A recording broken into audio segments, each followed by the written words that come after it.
For fire, police, and military, women should have to pass identical physical standards as men. Women should not be given a lower standard. First off, I have zero issue with women working in any of these fields. If this is what you want to do, fucking get after it. Who am I to judge what you want to do with your life? My issue is with the physical standards for men and women.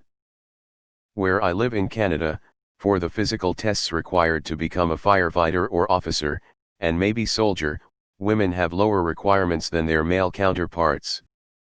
Women are not required to have the same strength and speed as men.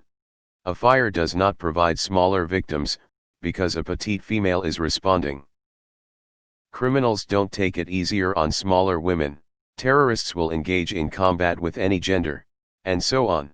If my 200-pound ass is unconscious in a building fire, I want someone that's 6 feet 5 inches and 260 pounds to toss me over their shoulder and carry me out, not some 115 pounds person, male or female, that can barely drag me on the ground. Asterisk inline edit, the 6'5/260 lbs firefighter is hyperbole, to drive a point home.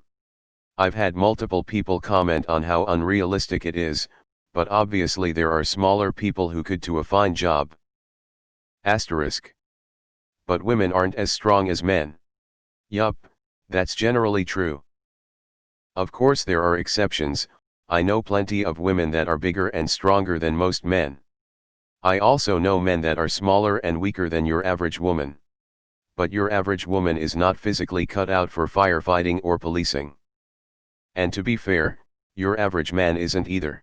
When the physical job expectations are identical for both genders, it makes zero sense to lower the bar for one of them. There are smaller men that fail the physical standard for men, but would pass for women. But they aren't female, and so they get the boot. Edit. One good point that multiple people have pointed out is that not all jobs require the same level of fitness. A person running into a burning building requires arguably more fitness/strength/endurance than somebody operating a pump truck. Others have mentioned that the military has non-gendered physical requirements, that instead are based on the job that you will have. So, perhaps this would be an alternative to what currently is in place for police/fire. There would still only be one standard for each role, but there would be multiple roles that require varying levels of fitness. Also, to anyone saying shit like women should be at home having babies, you can go ahead and sit on your fist. This post isn't meant to perpetuate sexism and archaic thinking, but rather to express my concern with the safety and efficacy of current gendered physical requirements. Edit. The second part of my title should really say nobody should be given a lower standard. I know I singled women out in this, but petite men are equally underqualified for much of this work. I am just as satisfied with a man passing or failing a test as a woman, so long as the test itself adequately reflects the tasks that will be carried out while on the job. Edit. Good lord. RIP, inbox. Trying to keep up with the comments, but it's getting a little overwhelming. One last thing I'll address, since people keep bringing it up, is that the physical standards are not meant to measure absolute strength/fitness. I am not saying that women need to be as strong as their male counterparts. There should be a minimum requirement that is the same for all genders, to show that you are capable of performing the job. If you are above that level, good. If you are below, try again or consider a different field. They do now, at least in the Army. It's called the ACFT, https://www. Army. mil/feet/. It's no longer based upon gender but upon MOS or requirements of their jobs, split into 3 categories: heavy, significant, and moderate. https://www. Military.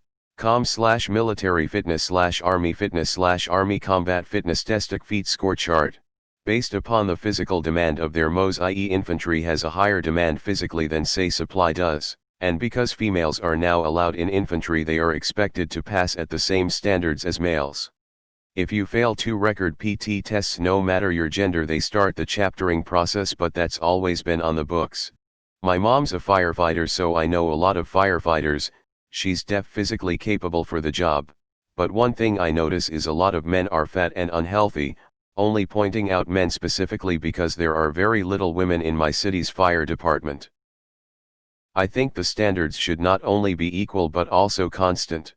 By this I mean they should be physically tested every 2 years or so that we don't have fighters collapsing in building from weight problems. This should also be enforced in other fields like police work.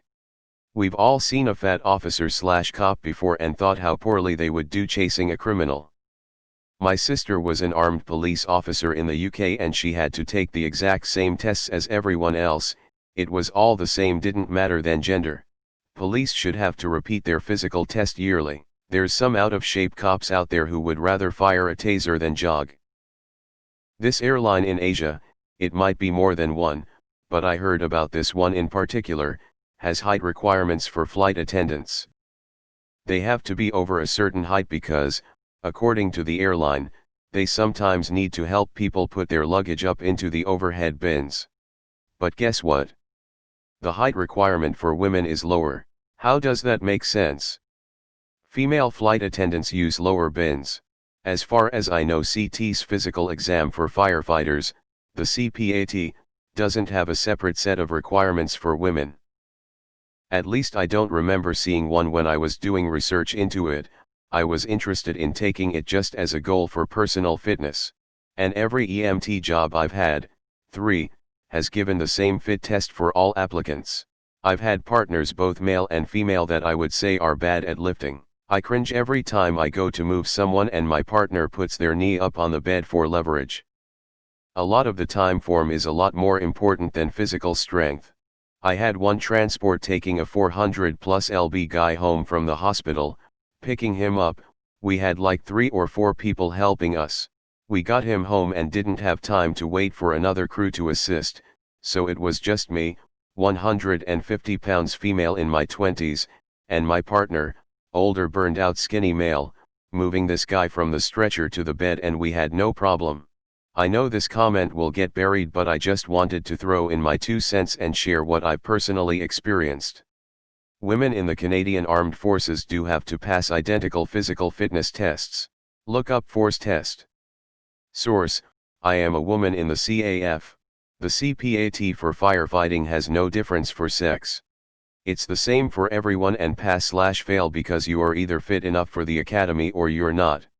My dad has been a firefighter for close to 30 years, and when he was talking about one of their new female engineers, he told me, I'm all for women joining us, but they better be able to carry my 6'2", 250+ lbs ass out of the burning building if I need it. Edit, realized I said his height wrong. I'm a female firefighter in Canada. I had to pass the exact same tests as the guys I work beside. For those in the back, you should not carry someone out of a burning building. You drag them. If you stand up and carry them, you will suffocate them. Thank you for coming to my TED Talk.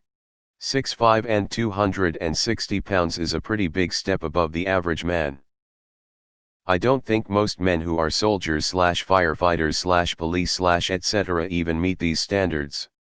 Agree, men and women should be held to the same standards. Agreed, but I also think standards should be revised for different positions within police, fire, etc.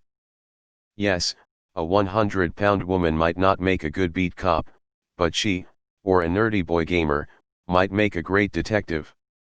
And those jobs should have different physical requirements. Same with for a fire inspector/investigator. If you're not going to be pulling people out of burning buildings or dragging hoses, the job should have different physical requirements. It's sad how common sense is considered unpopular on Reddit. I went through firefighting school and the standards for men and women are the same, so I'm not sure what you're talking about. I agree at some points, but where I live, this have some implications. Talking about police and firefighters force. Physical fitness test, PFT, don't automatically make you get in. It have a score that add to your previous tests, written test, psychological, etc. But it disqualifies you if you don't make the minimum requirement in any PFT. Those PFT have different requirement for men and women. On average, men are stronger than women, meaning that men will have higher grades in general in this regard. Giving them an advantage, it's up to you to judge if it's unfair or not. But even the women PFT minimum requirement are good enough to make a capable officer, and you have to consider that this is just one of many tests done before entering the profession. My fiance, F, is a firefighter in North Carolina and had to pass the exact same physical tests as all her male counterparts. That's the way it used to be at NASA. Not sure if it's still that way. 25 to 30 years ago I met a guy who worked in the aquatic training and testing area for NASA. I asked why so few female astronauts. He explained that he would love to have more, but in order to pass some test in a deep pool, each person had to be able to bring their heaviest team member, in full spacesuit, as if they were passed out / disabled / dead, from the bottom of the pool, to the surface. He said it was a safety issue, and that many women and men fail that test. Edit, both people had to be in full suit IIRC. I, a female, saw that as a valid point. I also realized what beasts the women who had become astronauts actually are.